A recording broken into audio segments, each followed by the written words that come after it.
So what is clinical research? So really what we need to talk about there is the idea of where does a new medication come from? So the way that the whole thing works, if you're a drug company, you're kind of out there looking for things that might work, right? A drug that might do this in someone's body or might do that. And you try hundreds and thousands of different drugs to find something that you think might do something. Once you find something that might do something, first you try it just in a petri dish. If it seems like it does kind of what you want there, then you move on to trying it in animals, making sure that it's not toxic to the animals and that it does still seem like it is benefiting or have ways that it's going to benefit that disease.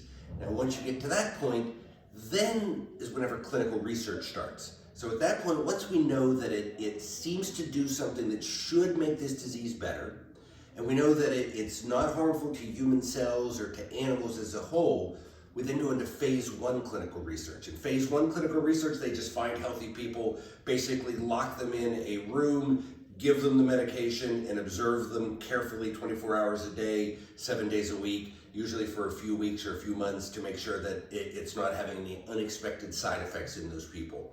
Once that phase 1 is done, then it moves on to phase 2. Phase 2 is whenever you find some people who have the condition that you're trying to treat, and it's relatively similar. You give them the medication, you watch them very carefully, you see if it does actually do what you think it's going to do.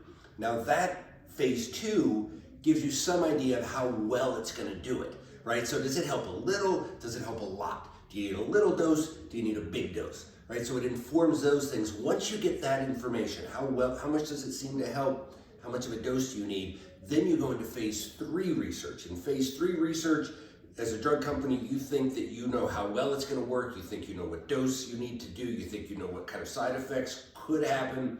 And that's the point where you now find thousands of people who have the condition that you're trying to study, and you give them the medication, and we very carefully measure how their disease is doing. You know, how quickly it's getting better, to what degree it's getting better, and that's the phase 3. So clinical research is really the part where they've got the drug, they think that it's going to do something, they know it's not causing side effects in animals, but now you've got to bring it into people, and it's this 3-step process: phase 1, phase 2, phase 3, and it's part of why drugs cost so much money, right? It costs hundreds and hundreds of millions of dollars to go from that first beginning to treating thousands of people in these clinical research studies that really inform us that yes, this drug does work, yes, it is safe, and then once that approval comes, they're able to finally start selling the medication and getting it out there to help patients.